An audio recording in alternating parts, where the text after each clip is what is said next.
কোরবানিকারীকে কি চুল, নখ ইত্যাদি কাটা থেকে বিরত থাকতে হবে? পশুর জান যাওয়ার আগে কি চামড়া ছিলা জায়েজ আছে? কোরবানি আর আকিকা এ দুটো একসাথে দেওয়া যাবে কিনা? কোরবানির গোশত দিয়ে দিনের প্রথম খানা খেতে হয়, এই কথাটা কতটুকু সঠিক? ত্রুটিযুক্ত পশু দিয়া কোরবানি দিলে কি কোরবানি হবে? কোরবানির ভাগিদারদের নাম জপা কোরবানির পরে এটা জরুরি কিনা? পশুর বয়স কত হতে হবে? কত বছর বয়স হলে আপনি সেই পশু দিয়ে কি করতে পারবেন? কোরবানি দিতে পারবেন। তো জবাইয়ের সময় বিসমিল্লাহ বলতে যদি কেউ ভুলে যায় তাহলে কি করবে?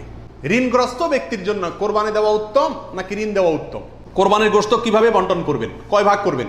পরিবারের সব সদস্য বা একাধিক সদস্য যদি সামর্থ্যবান হয় তাহলে সবাই দিবে নাকি গোটা পরিবারের পক্ষ থেকে একজন দিলেই চলবে?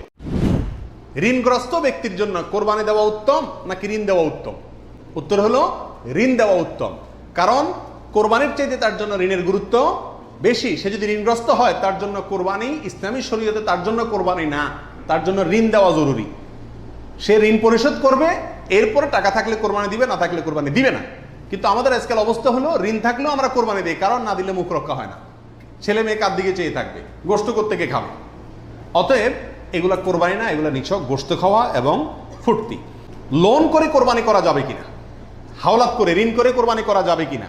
এর উত্তর হলো যাবে, যদি সেই ঋণের টাকাটা দেওয়ার মতো ব্যবস্থা বা ইচ্ছা, সদিচ্ছা থাকে, তাহলে ঋণ করেও কি দেওয়া যাবে?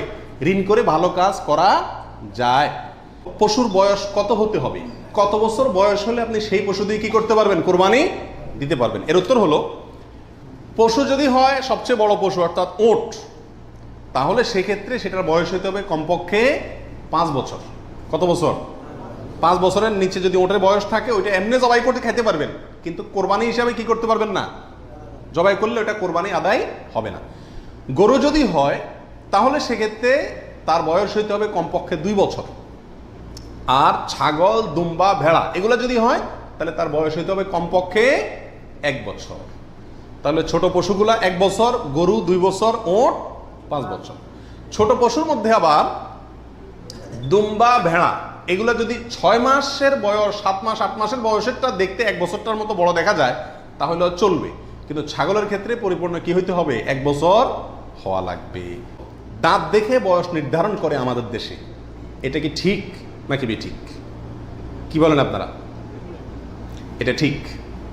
কারণ হলো পশু বিশেষজ্ঞ যারা আছেন, পশু সম্পর্কে যারা ভালো বুঝেন, পশু লালন পালনে যারা দক্ষ, অভিজ্ঞ, তারা পশুর গালের ভেতরকার বিশেষ ধরনের দাঁত যখন একটা বের হয় তখন বুঝেন এটা 1 বছর হয়েছে, 2টা বের হলে বুঝেন 2 বছর হয়েছে, এবং এটা অভিজ্ঞতা দ্বারা মোটামুটি প্রমাণিত, প্রতিষ্ঠিত।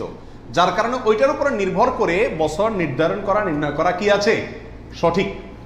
তবে কোনো পশু যদি নিশ্চিতভাবে জানা যায় তার বয়স 1 বছর, 2 বছর বা যেই পরিমাণ বয়স হওয়া দরকার সেই পরিমাণ বয়স হয়েছে কিন্তু দাঁত উঠে নাই, তবুও সেটা দিয়ে কি দেওয়া যাবে? কোরবানি দেওয়া যাবে। দাঁতটা মেইন না, মেইন হলো বয়সটা ওই পরিমাণ হয়েছে কি না। ওই বয়সে হওয়ার পরও কি থাকতে পারে? দাঁত নাও থাকতে পারে। পরিবারের সব সদস্য বা একাধিক সদস্য যদি সামর্থ্যবান হয় তাহলে সবাই দিবে নাকি গোটা পরিবারের পক্ষ থেকে একজন দিলেই চলবে?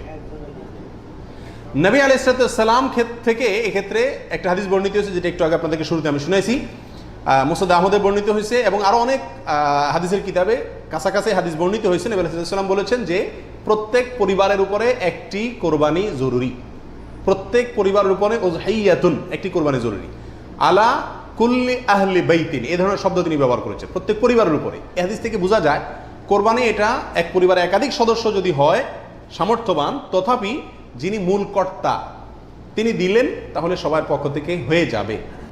এর বিপরীতে ওলামায়ে কেরামের আরেকটি মত আছে, যেটা ইমাম আবু হানিফা রাহিমাহুল্লাহর মত, সেটা হলো কোরবানি পরিবারের একাধিক সদস্য যদি সবাই যদি সামর্থ্যবান হয় তাহলে প্রত্যেকের পক্ষ থেকে দিতে হবে। ওনার যুক্তি, উনি বলেন নবী আলাইহিস সালামের ওই হাদিস, যে হাদিসে তিনি বলেছেন যার সামর্থ্য আছে আর কোরবানি দেয় না সেজন্য ঈদগাহে না আসে। এখানে যার সামর্থ্য আছে প্রত্যেক ব্যক্তিকেই শামিল করে এই নির্দেশনা। বিষয়টা গবেষণামূলক, উভয় পক্ষেরই দলিল এবং যুক্তি আছে। তো এক্ষেত্রে সতর্কতামূলক মত যদি অবলম্বন করি আমরা, তাহলে প্রত্যেকেরই যার যার সামর্থ্য আছে তার পক্ষ থেকে করা যেতে পারে, এবং করলে সমস্যা হবে এটা কারোর মতেই নাই। অমুকের নামে কোরবানি দেওয়া, তমুকের নামে কোরবানি দেওয়া, 7 নামে, 3 নামে, 5 নামে, এরকম একটা কথা সমাজে প্রচলিত আছে। এই কথাটা বলাটা সঠিক কিনা? এর উত্তর হলো না, এটা সঠিক না, এই কথাটা ভুল। কিন্তু এই ভুলটা এমন ভুল না যে ভুলের কারণে বড় ধরনের গুনাহ হয়ে যাবে, কারণ এটা বলার ভুল। এভাবে বলাটা উচিত না, কারণ কোরবানি হবে মূলত আল্লাহ সুবহানাহু ওয়া তাআলার নামে। অতএব 5 নামে, 4 নামে, 3 নামে, 7 নামে কোরবানি হয় না, নাম শুধু একটাতেই হয়, সেটা হলো বিসমিল্লাহ, আল্লাহর নামে। ঠিক না ঠিক? অতএব এই কথাটা বলার ভুল। এখানে বলতে হবে 7 জনের পক্ষ থেকে, 3 জনের পক্ষ থেকে, বা 3 শরিক, 5 শরিক, 5 শেয়ার, 5 ভাগ, এভাবে বলা যেতে পারে। কিন্তু বা অমুকের পক্ষ থেকে, তমুকের পক্ষ থেকে, এভাবে বলা যেতে পারে। কিন্তু অমুকের নামে, তমুকের নামে এভাবে বলাটা উচিত নয়। যদিও এখানে কেউ এই উদ্দেশ্যে বলে না যে আল্লাহর সাথে শরিক করে 3 জনের নামে দিচ্ছি, এরকম কেউ উদ্দেশ্য নেয় না, সেজন্য এটা কি হবে না, শিরকে পৌঁছাবে না। তারপর এভাবে না বলাই উচিত এবং উত্তম, নিরাপদ। কোরবানির গোশত কিভাবে বন্টন করবেন, কয় ভাগ করবেন? এর উত্তর হলো কোরবানির পশু 3 ভাগে বন্টন করা উলামা ইকরাম মুস্তাহাব বলেছেন, কিন্তু কোন হাদিসে এর ক্ষেত্রে আলাদা করে এভাবে নির্দেশ করা হয় যে 3 ভাগে করতে হবে। আল্লাহ কোরআনে বলছেন যে ফাকুলু মিনহু, তোমরা কোরবানির পশু থেকে নিজেরা খাও, ওয়া আতইমু আল কানিআ ওয়াল মুতাররা, ধনী গরিব সবাইকে দাও। তাহলে ধনী গরিব 2 ভাগকে দাও, আবার নিজে খাও, 3টাই হয়ে গেল এখানে। আয়াত থেকে 3 ভাগ মোটামুটি ভাবে ইঙ্গিতে বোঝা যাচ্ছে, কিন্তু এটা কোনো জরুরি কিছু না। আর সহিহ মুসলিম হাদিসে আছে নবী সাল্লাল্লাহু আলাইহি ওয়াসাল্লাম বলেছেন তোমরা নিজেরা খাও, আবার রেখেও দাও, আবার দানও করো, অর্থাৎ 3টা করা যাবে। আবার সহিহ মুসলিমের আরেক বর্ণনায় আসছে তোমরা খাও এবং মানুষকে খাওয়াও। তাহলে বোঝা গেল নিজে খাওয়া, অন্যকে দান করা সবগুলাই উত্তম এই কোরবানির গোশত। তো জবাইয়ের সময় বিসমিল্লাহ বলতে যদি কেউ ভুলে যায় তাহলে কি করবে? এর উত্তর হলো নিজের পশু তো নিজে জবাই করা উত্তম। যারা প্রফেশনাল জবাই করেন মৌলভী সাহেবরা, তারা তো ভুলের কথা না, কারণ তাদের অভ্যাসই আছে। নিজেটা নিজে করতে গেলে ডরে ভয়ে ভুলেও যেতে পারে। যদি কেউ ভুলে যান, ভয়ের কোনো কারণ নাই। মুসলমান যদি ভুলেও যায়, তবুও সেই পশু হালাল হবে, খাওয়া হারাম হবে না। ইচ্ছাকৃত যদি কেউ বিসমিল্লাহ না বলে সেটা ভিন্ন কথা, সেটা সমস্যা আছে। কিন্তু ভুলে যদি বিসমিল্লাহ না বলে, তাতে পশু হালালই থাকবে, হারাম হবে না ইনশাআল্লাহ। কসাইকে শুরুতে সাপ বলে দিতে হবে যে ভাই গোশত পাবা না, কত টাকা নিবা সাপ বলো, তুমি সে আশা করে বসে থাকিও না। 2 টাকা বেশি নাও, কিন্তু আমি তোমাকে গোশত টোস্ত বা কোনো কিছুই দেবো না। তবে হ্যাঁ, কসাই যদি আপনার প্রতিবেশী হয়, আপনার আত্মীয় হয়, অথবা অন্য গরিব মানুষ হয়, অন্য 10 জন গরিবকে যে পরিমাণ দিতেন তাকেও সে পরিমাণ দেন, তাহলে সমস্যা নেই, ওইটা ঠিক আছে। কিন্তু অন্য গরিবদেরকে দেন আধা কেজি করে, তারা দেন 5 কেজি, সমস্যা আছে। কারণ 4.5 কেজি আপনি কেন দিলেন তাকে? কাটছে সেজন্য, এটা বিনিময় হয়ে যাচ্ছে, এই জন্য এটা করা যাবে না। অতএব নাড়ি বুড়িও যদি কেউ সাফ করে, তাকেও কি দেওয়া যাবে না? ওই নাড়ি বুড়ি সাফের বিনিময়ে নাড়ি বুড়ির অর্ধেক বা গরুর কোনো অংশ তাকে দেওয়া যাবে না। সাফ করলে সাফের বিনিময়ে তাকে ক্যাশ টাকা দিয়ে দিবেন। কথা বুঝতে পারছি? নাড়ি বুড়ি যদি দিতে হয়, তাহলে গরিব মানুষ হিসাবে দিলেন, সেটা ভিন্ন কথা। কিন্তু এজ এ তার কাজ পারিশ্রমিক হিসাবে কি করতে পারবেন না, দিতে পারবেন না। এটা বহুলের ভিতরে একটা, এবং এটা প্রচুর পরিমাণে মানুষকে সচেতন করা দরকার ব্যাপারে। বিয়ের অলিমার গোশত সংগ্রহের জন্য কোরবানি করা যায় আছে কিনা?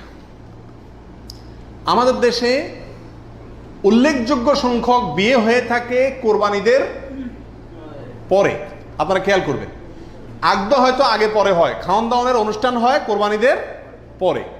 আল্লাহ মাফ করুক, কোরবানির সময় তো গরু একটা এমনি জবাই করা লাগে, তো ওই সময় যদি অলিমার অনুষ্ঠানটা বা বৌভাতের অনুষ্ঠানটা করা যায়, তাহলে তো ওই গোশত দিয়েই সারা যায়, গোশতের টাকাটা বেঁচে যায়। যদি কারোর এরকম উদ্দেশ্য থাকে, তাহলে সেক্ষেত্রে তার কোরবানি হবে না। আর যদি কেউ মনে করে যে না, ঈদের পরে সবাইকে পাইতে সুবিধা হয়, সেজন্য ওই টাইমটাতে করতেছি, অথবা আপনার কোরবানি করলাম, অলিমার জন্য আলাদা গরু জবাই করলাম, অথবা আপনার কোরবানির গোশত অলিমার জন্য করি না, আমি অলিমা করলেও একটা গরু দেই, অন্য বছর না থাকলেও একটা গরু আল্লাহর জন্য দেই, এরকম যদি কেউ থাকে তাহলে তার জন্য জায়েজ আছে। আর তা না হলে এই কোরবানির গোশত দিয়ে অলিমা সারা, অনুষ্ঠান সারা, এটা যদি ওই উদ্দেশ্যে করে, তাহলে সেক্ষেত্রে এটা কোরবানি হবে না, বরং এটা এক ধরনের তামাশা হবে কোরবানির নামে। কোরবানির সুন্নাহ পদ্ধতি কি, কোন দিকে ফিরে জবাই করতে হবে? এর উত্তর হলো, কোরবানির সুন্নাহসম্মত পদ্ধতি হলো পশুকে মাথা দক্ষিণ দিকে দিয়ে পাও কেবলামুখী করে তারপরে বিসমিল্লাহি আল্লাহু আকবার বলে কি করতে হবে? জবাই করতে হবে। জবাই করার ক্ষেত্রে সাধারণত পশুর কানকে গলার দিকে টেনে ধরলে যে জায়গায় এসে কান থামে, ওই জায়গা বরাবর যদি ছুরি চালানো হয়, তাহলে খুব দ্রুত পশুর জবাই হয়ে যায়, কষ্ট কম হয়, হাঁডি টাডির উপরে যায় না সাধারণত। বাকি এই জায়গাটা ধরে যেখানে হাড্ডি নেয় সেখানে ছুরি চালানো এবং পশ্চিম দিকে ফিরিয়ে দক্ষিণমুখী করে করা। যদি কেউ অন্য কোনো দিকে ফিরে করে ফেলে, তাহলেও তার কোরবানি হয়ে যাবে, কিন্তু এটা সুন্নাহর খেলাফ হলো। রাসূল আকরাম সাল্লাল্লাহু আলাইহি সাল্লাম থেকে এভাবে কোরবানি করাটাই প্রমাণিত আছে। কোরবানির ভাগিদারদের নাম জপা কোরবানির পরে, এটা জরুরি কিনা? আপনারা দেখবেন ভাগিদারে কোরবানি যদি দেয়, তার লিস্ট লিখতে লিখতে অবস্থা খারাপ হয়ে যায়, এবং যিনি কোরবানির পশু জবাই করেন ওই হুজুর নাম নিতে নিতে অবস্থা খারাপ। আল্লাহর নামে এতবার নেয় কিনা সন্দেহ, এতবার ওই ভাগিদারদের নাম নেয়, কারণ ভালো করে নাম নিলে টাকা পাওয়াও, কোরবান জবাইয়ের টাকা পাওয়াও কঠিন হয়ে যাবে। তো এটা জরুরি কিনা? উত্তর হলো এটা মুস্তাহাব। কোরবানি করার পরে আল্লাহুম্মা তাকাব্বালহু মিন ফুলান ফুলান ফুলান, আল্লাহ এটাকে অমুকের পক্ষ থেকে নাম ধরে তাদের পক্ষ থেকে কবুল করুন, এরকম বলাটা মুস্তাহাব, উত্তম। রাসূল আকরাম সাল্লাল্লাহু আলাইহি ওয়াসাল্লাম নিজেও বলেছেন, আল্লাহ এটা আমার পক্ষ থেকে কবুল করেন, এটা আমার উম্মতের পক্ষ থেকে কবুল করেন, আমার পরিবার, এটা আমার উম্মতের পক্ষ থেকে। তাহলে এভাবে সবাইয়ের পক্ষ থেকে কোরবানি, যে কয়জন দিচ্ছে তাদের পক্ষ থেকে কোরবানি হচ্ছে এই কথাটা, এবং তাদের পক্ষ থেকে আল্লাহ কবুল করেন, এটা বলাটা উত্তম, মুস্তাহাব কিন্তু কিনা। কোনো কারণে যদি এটা কেউ বলতে ভুলেও যায়, নিয়ত যেহেতু আছে আল্লাহ জানেন, অতএব কি হয়ে যাবে? কোরবানি হয়ে যাবে। পশুর জান যাওয়ার আগে কি চামড়া ছিলা জায়েজ আছে? উত্তর হলো না, কঠোরভাবে নিষেধ। আমাদের দেশে কসাইরা এবং যারা চামড়া ছিলে নিজেরা অনেক সময় দেখা যায় জান এখনো পুরো বাইর হয় না, রু বাইর হয় না, তার আগেই ওই পায়ের রগ কাটা শুরু করে, চামড়া ছিলা শুরু করে, পুরো নাড়াছাড়া করে। এটা জায়েজ নাই, এটা গুনাহের কাজ। আপনি কোরবানি করছেন ইবাদত, অথচ গুনাহ হচ্ছে সাথে। নবী সাল্লাল্লাহু আলাইহি ওয়াসাল্লাম বলেছেন, ইন্নাল্লাহা কাতাবাল ইহসানা আলা কুল্লি শাই, আল্লাহ সব বিষয়ের প্রতি ইহসান করার নির্দেশ করেছেন। অতএব ফাইদা কাতালতুম ফাআহসিনুল কিতলাতা ওয়া ইযা যাবাহতুম ফাআহসিনুজ যাবিহাতা, তোমরা যখন কোনো পশুকে জবাই করবে তখন ওই পশুর প্রতি রহম করিও, ভালো করে ধারটা দিয়ে নিবেন, নবী সাল্লাল্লাহু আলাইহি ওয়াসাল্লাম বলছেন, যাতে করে তার রু বের হইতে কষ্ট না হয়। সেখানে জীবিত অবস্থায় এখনো মরে নাই, আপনি চামড়া ছিলা শুরু করে দিলেন, এটা খুবই অন্যায় এবং জুলুম। কোনো পশু কষাই যদি করে তাকে থামাই দিবেন, যে রু যেতে দাও, তারপরে হাত দাও। কোরবানির গোশত দিয়ে দিনের প্রথম খানা খেতে হয়, এই কথাটা কতটুকু সঠিক? উত্তর হলো পুরাই সঠিক। রাসূল আকরাম সাল্লাল্লাহু আলাইহি সাল্লাম থেকে বর্ণিত হয়েছে যে তিনি ঈদুল আজহাতে, ঈদুল ফিতরের ব্যতিক্রম করতেন। ঈদুল ফিতরে কিছু একটা মিষ্টি খেয়ে, খেজুর টেজুর খেয়ে তারপরে ঈদগাহে যেতেন, আর ঈদুল আজহাতে সারাদিন কিছু খেতেন না, কোরবানির পশুর গোশত দিয়ে প্রথম খানা খেতেন দিনের। অতএব আপনি গরু দেন, ছাগল দেন, যেটা দিয়ে কোরবানি করেন, দিনের প্রথম খানা কি দিয়ে হওয়া উত্তম? ওই গোশত দিয়ে হওয়া উচিত। গোশতটা তো আল্লাহকে দিয়ে দিয়েছেন, আল্লাহর নামে জবাই করছেন, আল্লাহ আপনাকে হাদিয়া দিয়েছেন, এই জন্য আল্লাহর হাদিয়ার আগে একটু পেটটা খালি রাখেন, আকর্ষণ করে খান, তাহলে ইনশাআল্লাহ সেটা আপনার জন্য, আপনার আল্লাহর হাদিয়াকে আপনি মূল্যায়ন করলেন, সেটা প্রমাণ হবে। কোরবানি আর আকিকা এ দুটো একসাথে দেওয়া যাবে কিনা, এটা কমন প্রশ্ন আমাদের সমাজে। এর উত্তর হলো অনেক উলামায়ে কেরামের মতে দেওয়া যাবে, ফতোয়া শামী ইত্যাদিতে তাই লেখা আছে যে দেওয়া যাবে কোরবানি আর আকিকা একসাথে একই গরুর মধ্যে। আর অনেক উলামায়ে মতে দেওয়া যাবে না। দেওয়া যাবে না এর ভিতরে আপনার পাকিস্তানের খুব নামকরা মুফতি ছিলেন মুফতি রশিদ আহমদ রাহমাহুল্লাহ, আহসানুল ফতোয়ার লেখক। তিনি হানাফি মাযহাবের বড় উলামায়ে কেরামের মধ্যে থেকে তিনি কঠোরভাবে এর বিরুদ্ধে করেছেন এবং বলেছেন কোন অবস্থাতেই কোরবানি আর আকিকা একসাথে মিক্স করা যায় না, উচিত না। কারণ কোরবানি একটা ইবাদত, আকিকা আরেকটি ইবাদত। আর তাছাড়া গরু এক অংশে একাধিক ব্যক্তি দিতে পারবে, এটা কোরবানির ক্ষেত্রে নবী সাল্লাল্লাহু আলাইহি ওয়াসাল্লাম বলছেন, আকিকার ক্ষেত্রে বলেন নাই। সেই জন্য কোরবানি এবং আকিকা পৃথক হওয়া উচিত। একই দিনে হতে পারে, কিন্তু গরুর অংশে কোরবানির না, এই আকিকার কারণ নামের অংশ থাকা উচিত না। এই মতটা বেশি শক্তিশালী এবং বেশি সতর্কতামূলক। ত্রুটিযুক্ত পশু দিয়া কোরবানি দিলে কি কোরবানি হবে? ত্রুটিযুক্ত পশু, একটা পশুর ভিতরে কোনো দোষ আছে, ত্রুটি আছে, সমস্যা আছে, রোগবালাই আছে, ওইটা এমনি জবাই করে খাইতে পারবেন, কিন্তু কোরবানি দিলে কোরবানি হবে কি না? এর উত্তর হলো কিছু কিছু ত্রুটি আছে, যেই ত্রুটিগুলো থাকলে পশু কোরবানি করলে ওই কোরবানি যথেষ্ট হবে না। আর কিছু কিছু ত্রুটি আছে যেগুলো থাকলেও কি দেওয়া যাবে, ওই ত্রুটি সহকারে কোরবানি দিলে কোরবানি হয়ে যাবে। কোন ত্রুটিতে আপনার কোরবানি দিলে কোরবানি হবে না? একটা হলো ল্যাংড়া হওয়া, এমন ল্যাংড়া যে ল্যাংড়ার কারণে সে পশুর পালের সাথে চললে পিছায় যায়, তাদের সাথে তাল মিলায় ধরে রাখতে পারে না, অথবা জবাই করার জায়গা পর্যন্ত হেঁটে যাওয়ার ক্ষমতা নাই, তাকে ঠেলা নিয়ে যেতে হয়, ছেঁচড়ায় নিয়ে যেতে হয়, শক্তি নেই পায়ে, এক পাও হোক দুই পাও, এরকম ল্যাংড়া ঘোড়া যদি হয় তাহলে ওইটা দিয়ে কোরবানি দিলে কি হবে না? যথেষ্ট হবে না, হাদিসে সুস্পষ্টভাবে নিষেধ করা আছে। আরেকটা হলো যে এই পরিমাণ রুগ্ন, অসুস্থ, রোগা, যে রোগার কারণে সে চলাফেরা করতে পারে না, বা ওই যে হাঁটার শক্তি নেই, প্রচন্ড রোগা, দুর্বল, সেটা দিয়ে কোরবানি দিলেও কি হবে না? কোরবানি হবে না। আরেকটা হলো যে অন্ধ, এমন অন্ধ হয়, চোখ কানা অথবা চোখ অন্ধ, অথবা চোখে এমন সমস্যা আছে যে সমস্যার কারণে সে দেখে না, স্বাভাবিকভাবে ঘাস টাস রাখলেও সে বুঝে না কোনটা কি, অথবা ওই জায়গা পর্যন্ত দেখে একা একা যেতে পারে না, উষ্ঠা খায়, তার মানে চোখে বড় সমস্যা আছে, এরকম থাকলে এটা দিয়ে কি হবে না? কোরবানি হবে না। একটা শিং অথবা দুইটা শিং গোড়া থেকে উঠে গেছে, একেবারে গোড়া সহ উঠে গেছে, এরকম যদি হয় ওইটা দিয়ে কোরবানি দিলেও কোরবানি হবে না। তবে যদি সামান্য হয়, সামান্য কান কাটা, সামান্য শিং ভাঙা, সামান্য একটু পায়ে সমস্যা, সামান্য একটু অসুখ বিসুখ আছে, এরকম যদি হয় সেগুলো দিয়ে কোরবানি দিলে কি হবে? কোরবানি হয়ে যাবে। অর্থাৎ ত্রুটি যদি ছোট হয় সমস্যা নাই, বড় ত্রুটি যদি হয় তার কারণে কি হবে না, ওই পশু দিয়ে কোরবানি দিলে কোরবানি যথেষ্ট হবে না। 13 নম্বর প্রশ্ন হলো, কেনার পর যদি ত্রুটি দেখা যায় তাহলে কি করবে? আপনি ভালো পশু কিনে নিয়ে আসলেন, কোরবানি করবেন, রেখে দিচ্ছেন, খাওয়াচ্ছেন, হঠাৎ করে দেখা গেল চোখের সমস্যা, যে কোনো কারণে পা ভেঙে গেছে, বড় ধরনের সমস্যা হয়েছে, তখন কি করবেন? উত্তর হলো, যদি আপনি গরিব মানুষ হন তাহলে সেক্ষেত্রে যেটা আছে ওইটাই জবাই করবেন। আর যদি আপনার সামর্থ্য থাকে তাহলে সেক্ষেত্রে আপনার ওইটার বদলে আরেকটা পশু কিনে সেটাকে কি করবেন? কোরবানি করবেন। কোরবানিকারীকে কি চুল, নখ ইত্যাদি কাটা থেকে বিরত থাকতে হবে? উত্তর হলো হ্যাঁ। নবী রাসূলুল্লাহ সাল্লাল্লাহু আলাইহি ওয়াসাল্লাম বলেছেন, মান আরাদা আন ইউদাহিয়া, যে ব্যক্তি কোরবানি করার ইচ্ছা রাখে, পোষণ করে, ফালা ইয়াখুজ মিন শা'রিহি ওয়া আযফারি শাইআ, সেই জন্য তার নখ, চুল ইত্যাদি কোনো কিছুতে হাত না দেয়।